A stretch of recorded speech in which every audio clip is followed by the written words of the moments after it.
You are watching Grace Television.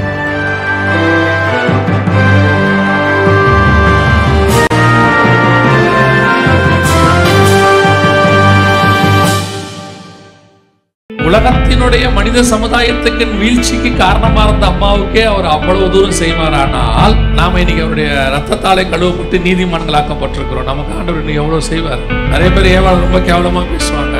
அவங்களெல்லாம் பேசுறதுக்கு ஒரு பேருக்கும் தகுதியே கிடையாது. அபாத்திரமாய் போஜனமானம் பண்ணதுன்னா என்ன, அதனுடைய வீழ்ச்சி என்ன?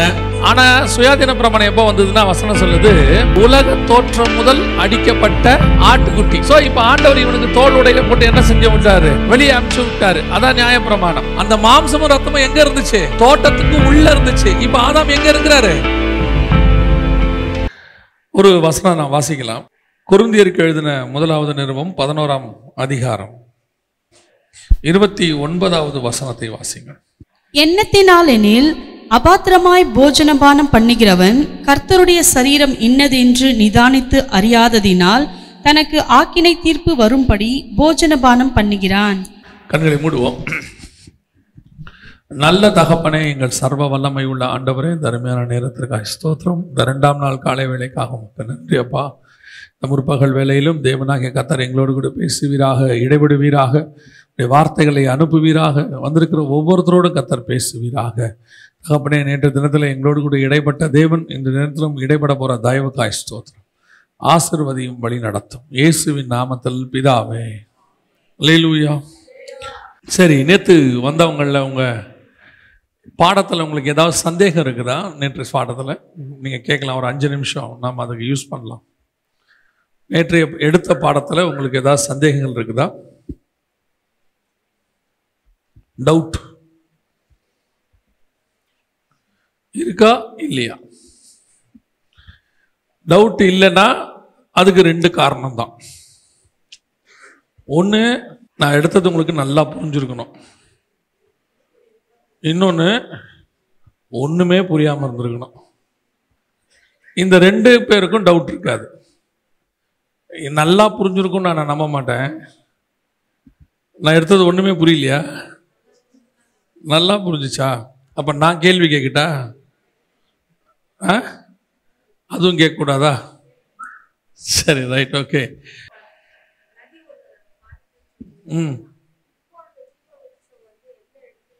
வெளிப்படுத்தல் 2:7 இருக்கு. அவங்க கேட்ட கேள்வி அந்த ஜீவ விருட்சம் இப்போ எங்கே இருக்கு அப்படின்னு கேட்டாங்க. வெளிப்படுத்தல் 2:7 வாசிங்க. ஆவியானவர் சபைகளுக்கு சொல்லுகிறதை காதுள்ளவன் கேட்க கடவன். ஜெயம் கொள்ளுகிறவன் எவனோ அவனுக்கு தேவனுடைய பரதீசின் மத்தியில் இருக்கிற ஜீவ விருட்சத்தின் கனியை புசிக்க கொடுப்பேன் என்றெழுது. பரதீசியின் மத்தியில். பரதேசினா வேற, பரதீசுனா வேற. பரதீசியின் மத்தியில், தேவனுடைய பரதீசு அப்படின்னா பாரடைஸ். பாரடைஸ் எங்க இருக்கு? 3வது வானம் அங்கதான் இருக்கு. இப்போ பூமியிலிருந்து அதை எடுத்துட்டு ஆண்டு போய் அங்க வச்சுட்டார். இப்போ அது அங்க இருக்குது. பூமியை ஜெயிச்சுட்டு, உலகத்தை ஜெயிச்சுட்டு சர்ச்சுக்கு வரணும். சர்ச்சை ஜெயிச்சுட்டு எங்க வரணும்? தோட்டத்துக்குள்ள வரணும். தோட்டத்துக்குள்ள இருந்து எங்க வரணும்? பரதேசியின் மத்திக்கு போகணும். அங்க போனதான் ஜீவ விருட்சம் கிடைக்கும். சரியா? ஏன் அப்படின்னா, அந்த உபதேசம் நமக்குள்ள வரதை பத்தி, கர்த்தரால் ஒரு குமாரனை பெற்றேன்னா அதோடைய அர்த்தம் என்னன்னா, அப்ப வேற யாருமே இல்லை. ஏவாள் கர்ப்பமாகி 9 மாசம் யாருமே இல்லை. யார் அந்த அம்மாவுக்கு பிரசவம் பார்த்துருப்பா? ஆதாம் பார்க்க முடியாது. ஏன்னா ஆதாம் தோட்டக்காரர், விவசாயி. அவர் டாக்டர் கிடையாது. ஸோ ஏவாளுக்கு சுகப்பிரசவமோ சிசேரியனோ, சிசேரியனுக்கு வாய்ப்பு இல்லை, சுகப்பிரசவம். சுகப்பிரசவம் பண்ணோம்னா கண்டிப்பாக ஆண்டவர் தான் பண்ணி இருக்கணும். ஏன்னா அதுக்கு முன்னாடியே அவர் ஒரு ஆப்ரேஷன் பண்ணியிருக்கிறார். யாருக்கு? ஆதாமுக்கு ஒரு ஆப்ரேஷன் பண்ணியிருக்கிறார் விழாவில். ஸோ ஏன் ஏவாள் கர்த்தரால் ஒரு குமாரனை பெற்றேன்னு சொன்னாங்கன்னா, அந்த 9 மாசமும் இப்போ உங்களுக்கு தெரியும் தானே, இப்போ கர்ப்பமானா கூட ஒரு தாயுடைய துணை என்ன செய்யப்படுது? தேவைப்படுது. கூட இருந்து அந்த ஒவ்வொரு சூழ்நிலையிலும். அதாவது ரொம்ப சர்வசாதாரணமாக நம்மளாம் ஏவாளை ரொம்ப கேவலமாக பேசிடுவோம். ஏவாள் மாதிரி ஒரு சூழ்நிலையை யாராலையும் கடந்து போகவே முடியாது. யோசித்து பாருங்க, யாருமே இல்லாத உலகம், மருந்துக்கு கூட போய் என்ன செய்ய முடியாது, யார்கிட்டையும் கேட்க முடியாது. ரெண்டாவது, அதுக்கு முன்னாடி குழந்தை பெற்ற எக்ஸ்பீரியன்ஸ் உள்ள ஒரு ஆள் கிடையாது. இப்பயாவது நம்ம அம்மாக்கள் இருக்கிறாங்க எக்ஸ்பீரியன்ஸ் உள்ளவங்க. மூணாவது, ஏவாளுக்கு வயிறு வீங்க வீங்க அது குழந்தையினால தான் வீங்குதுன்னு எப்படி தெரியும்? இப்ப நமக்கு தெரியும் குழந்தை தான் ஃபர்ஸ்ட். அப்படின்னா இப்ப ஏவாள் என்ன நினைச்சிருக்கலாம், நான் சாப்பிட்ட பழத்தினுடைய விளைவு தான் இப்படி நடக்குது போல. ஏன்னா ஆதாமுக்கு ஒண்ணுமே ஆகல, அவன் நல்லா தான் இருக்கிறான். அப்பனா எவ்வளவு டிப்ரெஷன் இருக்கணும். நம்ம சொல்றோம்ல, கர்ப்பவதிகள் டிப்ரெஷன் ஆகக்கூடாது, அவங்க அந்த கர்ப்ப காலத்துல சந்தோஷமா இருக்கணும். ஏவாளால் எப்படி இருந்திருக்க முடியும்? அப்ப அந்த நேரத்துலலாம் கூட இருந்து தேற்றி அந்த குழந்தையை எடுத்து தொப்புள் கொடி அறுக்கணுமே. யார் தொப்புள் கொடி அறுத்திருப்பா? இது எல்லாத்தையும் கர்த்தர் ஒருத்தர் தான் பண்ணியிருக்கணும், வேற யாராலையும் பண்ணியிருக்கவே முடியாது. ஏன்னா ஆதாமுக்கு அது தெரியாது அப்படி. ஸோ அந்த வேலையை ஆண்டவர் செஞ்சதுனால தான் ஏவாள் சொல்றாங்க, நான் கர்த்தரால் ஒரு குமாரனை பெற்றேன் அப்படின்னு. அதுல ஒரு விஷயம் என்னன்னா, உலகத்தினுடைய மனித சமுதாயத்துக்கு வீழ்ச்சிக்கு காரணமா இருந்த அம்மாவுக்கே அவர் அவ்வளவு தூரம் செய்வாரானால், நாம இன்னைக்கு அவருடைய ரத்தத்தாலே கழுவப்பட்டு நீதிமான்களாக்கப்பட்டிருக்கிறோம். நமக்கு ஆண்டவர் இன்னும் எவ்வளவு செய்வார் இல்லையா? நிறைய பேர் ஏவாள் ரொம்ப கேவலமா பேசுவாங்க. அவங்களெல்லாம் பேசுறதுக்கு ஒரு பேருக்கும் தகுதியே கிடையாது, யாருக்கும் எந்த தகுதியும் கிடையாது. அந்த அம்மா அவ்வளோ டெடிகேட்டட். பார்த்தீங்கன்னு சொன்னா 2 குழந்தைக்கு அந்த அம்மா தான் பேர் வைப்பாங்க. பார்த்துருக்கீங்களா? காயினுக்கும் அவங்க தான் பேர் வைப்பாங்க, சேத்துக்கும் அவங்க தான் பேர் வைப்பாங்க. ஆபேல் செத்த உடனே ஆபேலுக்கு பதிலாக கர்த்தர் எனக்கு ஒரு குமாரனை தந்தார் என்று சொல்லி அவனுக்கு ஏன் இந்த அம்மா பேர் வச்சாங்க? காயினுக்கும் இவங்க தான் பேர் வைப்பாங்க, சேத்துக்கும் இவங்க தான் பேர் வைப்பாங்க. ஆனா பேர் வைக்கிற அதிகாரம் யாருக்கிட்ட இருக்கு? ஆதாமுகிட்ட இருந்துச்சு. ஆனா ரெண்டுமே இவங்க தான் வைப்பாங்க பேர். அதனால அந்த அம்மாவுடைய டெடிகேஷன், லைஃப் ஸ்டைல் எல்லாமே என்டையர்லி டிஃபரெண்ட். நம்ம வேற ஆங்கிள் நமக்கு மைண்ட்ல ஏத்திட்டான். ஏவாள் வஞ்சித்தாங்க. ஆனா ஆண்டவர் சொல்லும் போது பாத்தீங்களா, ஏவாளை என்ன சொல்லுவா தெரியுமா? ஸ்திரீயானவள் வஞ்சிக்கப்பட்டாலும் பாரு. ஆனா ஆதாம சொல்லும் போது ஆதாமுடைய மீறுதல்கள்னு சொல்லுவாரு, ஆதாமுடைய மீறுதல். ஆனா ஏவாளை பத்தி சொல்லும் போது ஸ்திரீயானவள் வஞ்சிக்கப்பட்டாள், ஏமாற்றப்பட்டாள்.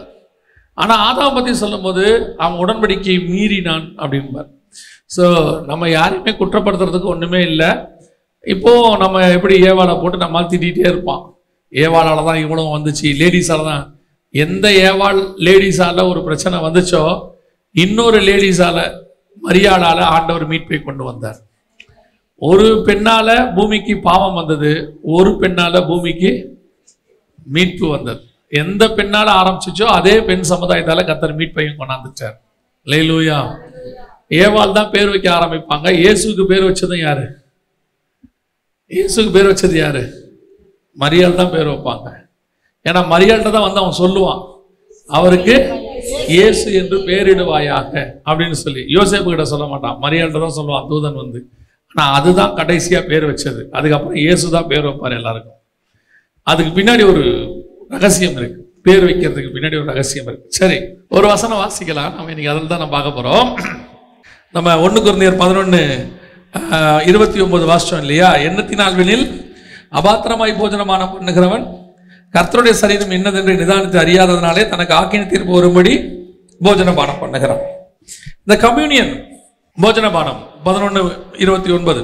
நம்ம இந்த வசனத்தை இந்த அபாத்திரமாய் போஜனபானம் பண்ணுகிறவன் கர்த்தருடைய சரீரம் இன்னதென்று நிதானித்து அறியாததனால் அப்படின்னு இருக்கு. அபாத்திரமா போஜனமானம் பண்ணி கர்த்தருடைய சரீரத்தை நிதானித்து அறியாததனால் அப்படிங்கிறத பத்தி தான் நம்ம இப்போ பார்க்க போறோம்.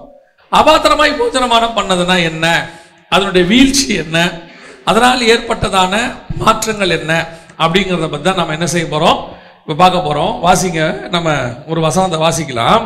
ஆதியாகமத்தின் புஸ்தகம் 14ஆம் அதிகாரம், ஆதியாகமத்தின் புஸ்தகம் 14ஆம் அதிகாரம் 18வது வசனம்.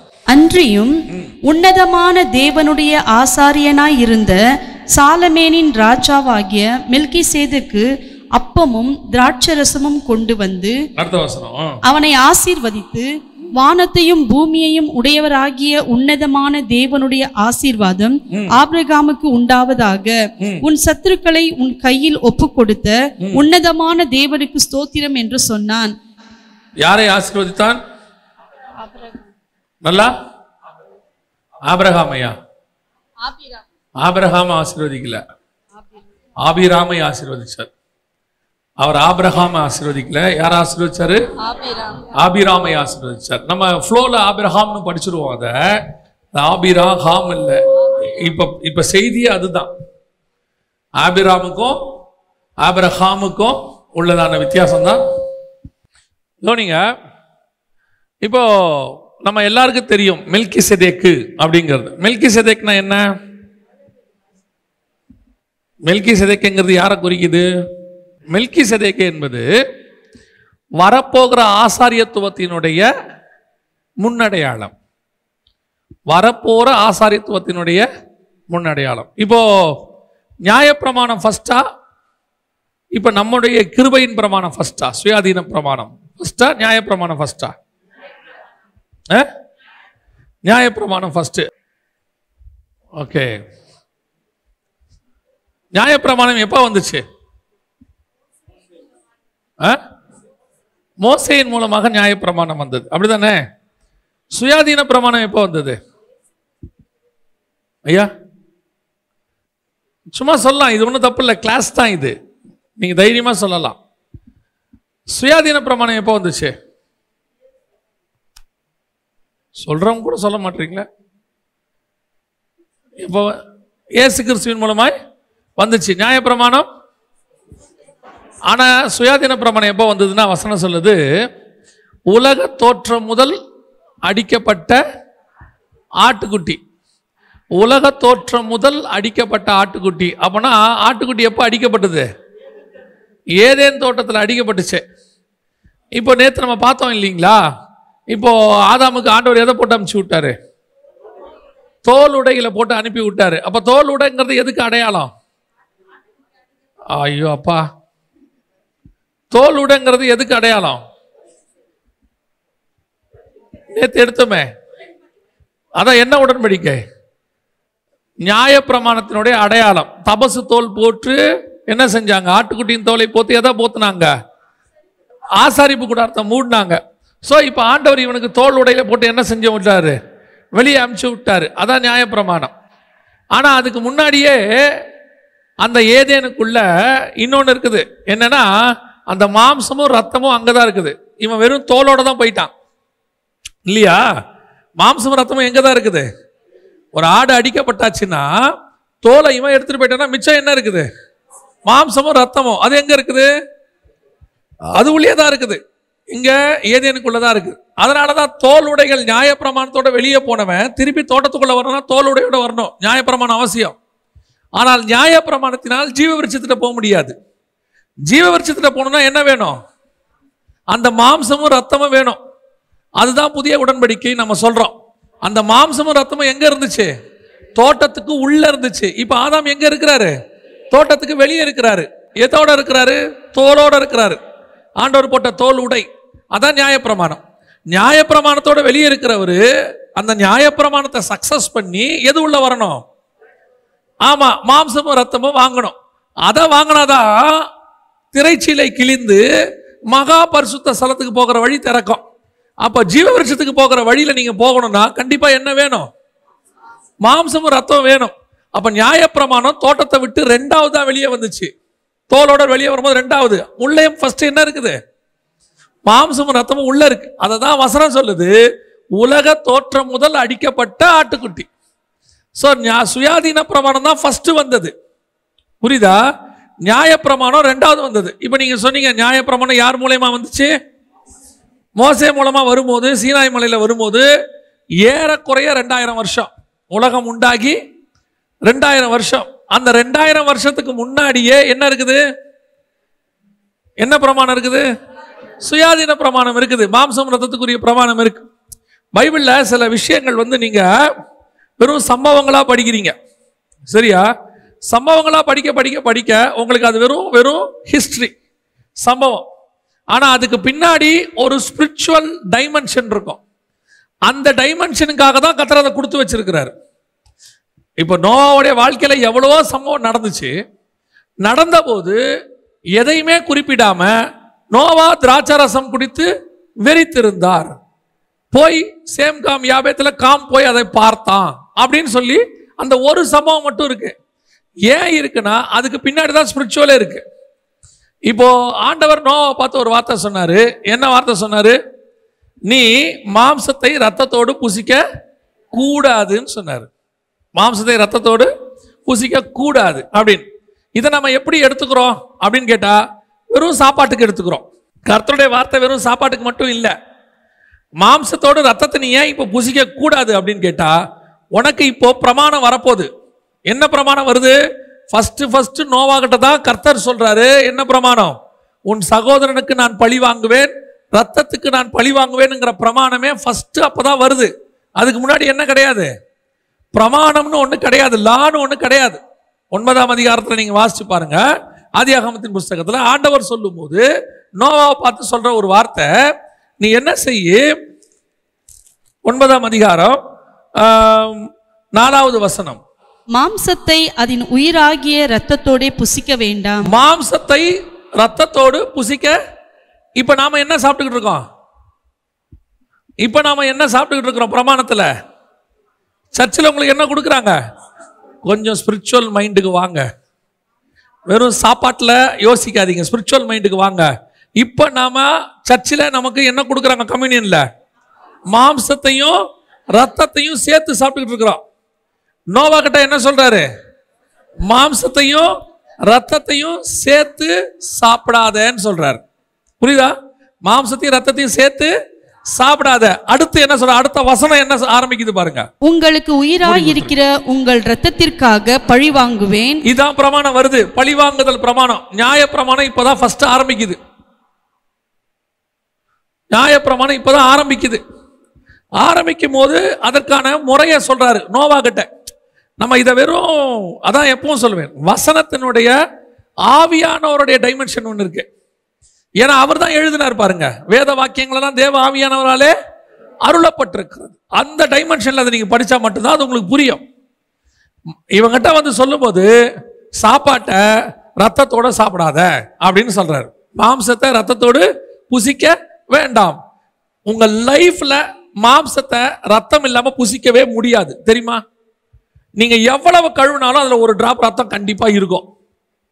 நீங்க எந்த மாம்சத்தை வேணா கழுவி பாருங்க, சிக்கனோ மட்டனோ அல்லது பீஃபோ எதை வேணா கழுவுங்க, ஒரு டிராப் ரத்தமாவது அதில் இருக்கும். கோழி கறியை வாங்குங்க, சமைச்சு ஃபுல்லா எடுத்துட்டு பாருங்க, எலும்பை கடிச்சு பாருங்க, உள்ள என்ன இருக்கும்?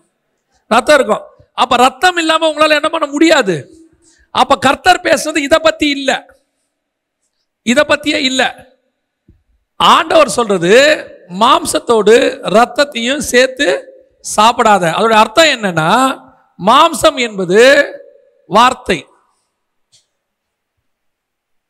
ரத்தங்கிறது உடன்படிக்கை. இது புதிய உடன்படிக்கை. இது இந்த புதிய உடன்படிக்கைங்கிறது எதை குறிக்குது? சுயாதீன பிரமாணம்.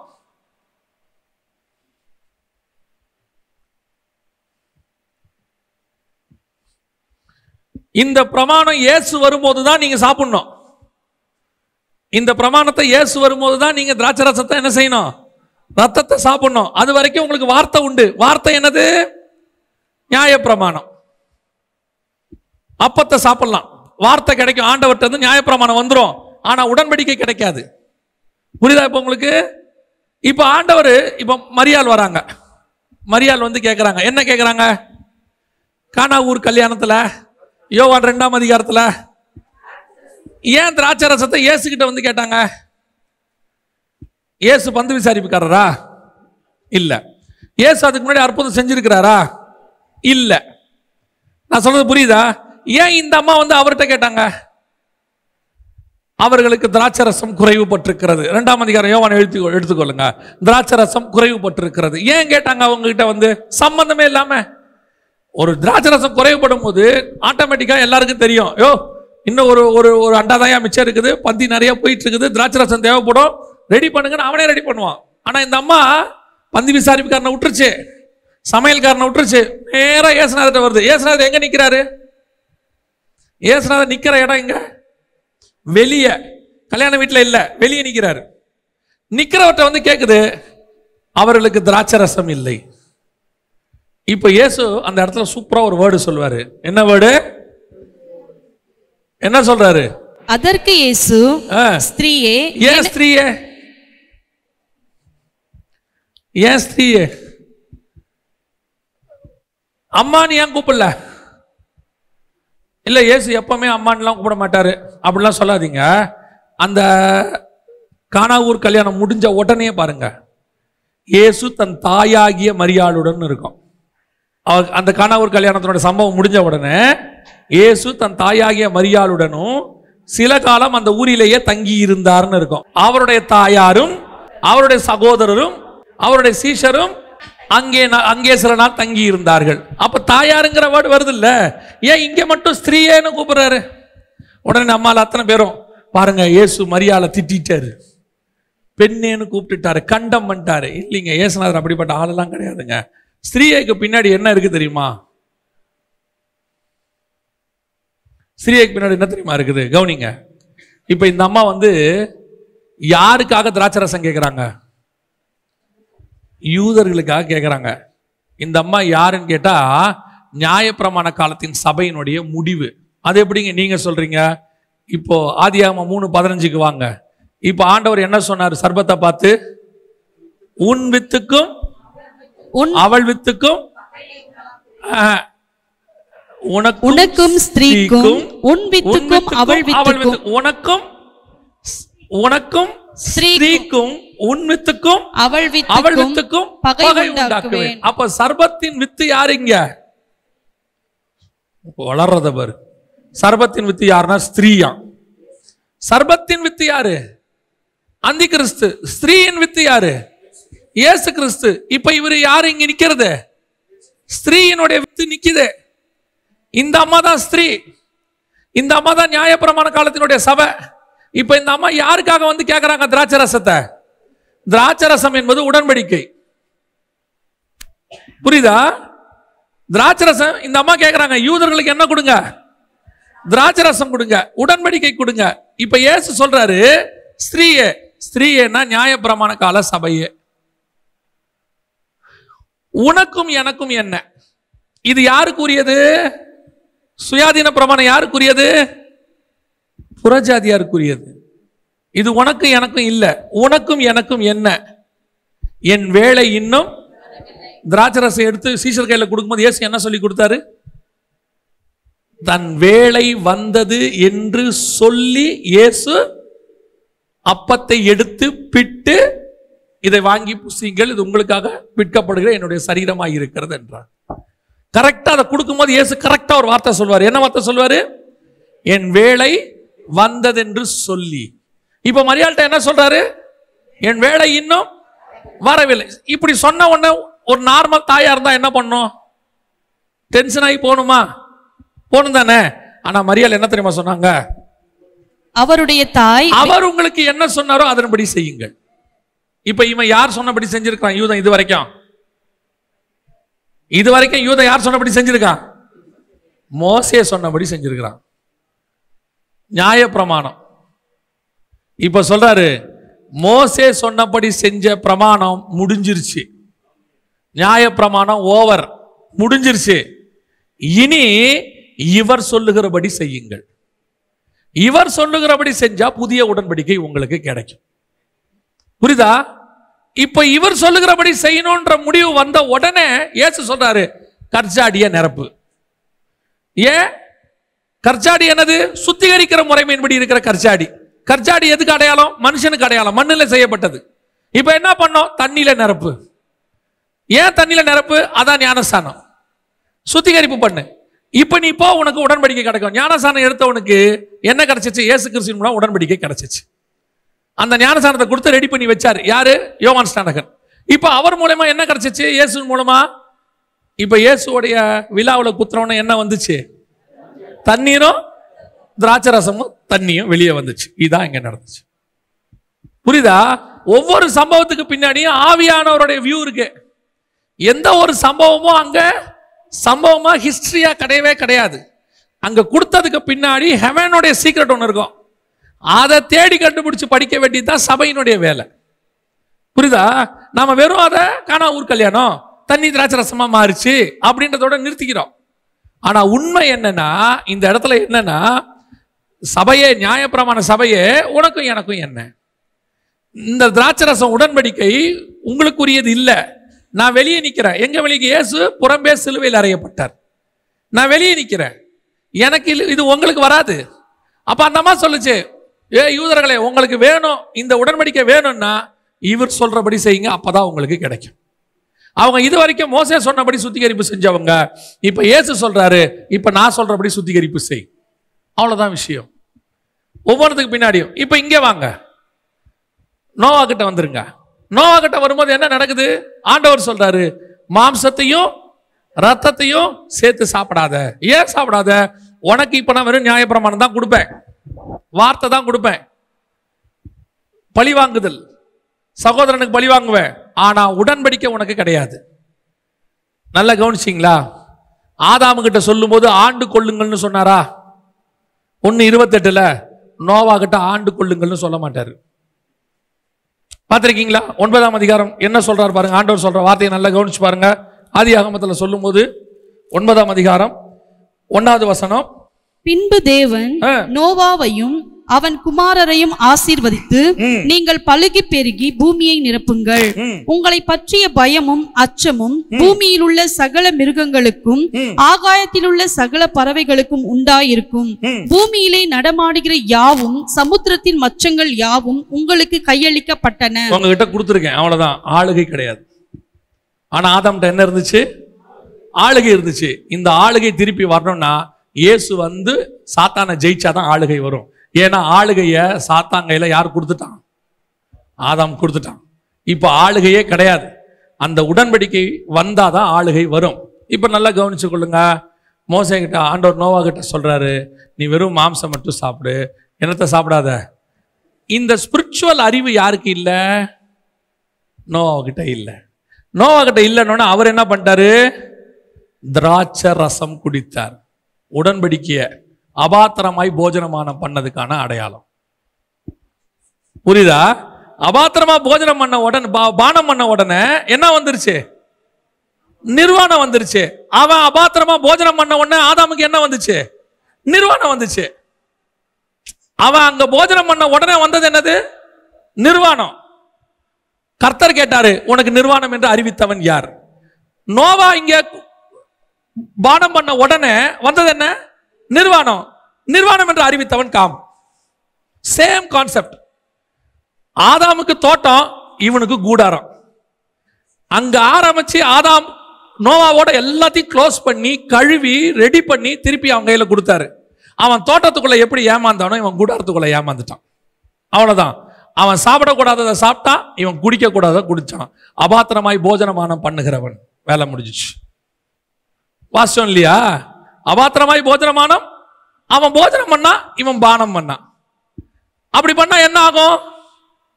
உங்களில் சிலர் நித்திரை அடைந்திருக்கிறார்கள். போஜனம் பண்ண உடனே ஆதாமுக்கு வந்தது என்ன? மரணம். நீ சாகவே சாவே. மரணம் வந்துருச்சுல. அபாத்திரமாய் போஜனம் பண்ணவன் என்ன ஆனா? செத்தான். இங்க அபாத்திரமா பானம் பண்ண உடனே என்ன வந்துச்சு? காமுடைய கூடாரம் என்னாச்சு? சபிக்கப்பட்டது. கானான் சபிக்கப்பட்டான்.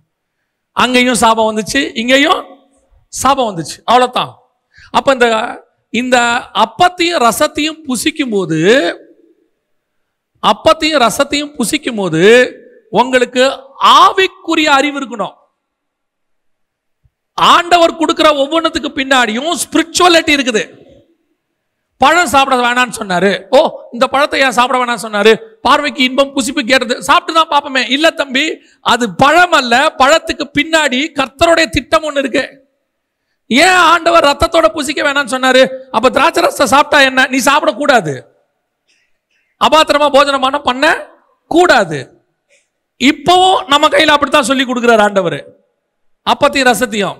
இந்த அப்பத்தையும் ரசத்துக்கு முன்னாடி இவ்வளவு இருக்குதா நீங்க கேட்டீங்கன்னா, பழைய ஏற்பாட்டில் இப்படிலாம் இருக்குதான்னு கேட்டீங்கன்னா 1 கொரிந்தியர் 10 வாசிச்சு பாருங்க.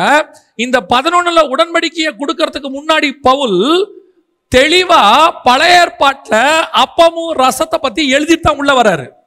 1 கொரிந்தியர் 11ல உங்களுக்கு அப்பத்தையும் ரசத்தையும் பத்தி உடன்படிக்கை பத்தி எழுதும் போது பவுல் என்ன பண்றாரு, 1 கொரிந்தியர் 10லேயே பழைய ஏற்பாட்டுல எவெல்லாம் மிஸ் பண்ணாங்கிறத எழுதித்தான் உள்ளே வராரு. ஏற்கனவே ஒருத்தன் அபாத்திரமா போஜனம் பண்ணிட்டான், ஞான போஜனம் இருந்துச்சு, ஞான பானம் இருந்துச்சு. அங்கே ஞான போஜனங்கிறது அவனுக்கு மண்ணா, ஞான பானங்கிறது கண்மலை தண்ணி. ரெண்டுத்தையும் அபாத்திரமா குடிச்சவன்லாம் வழியில செத்தான்.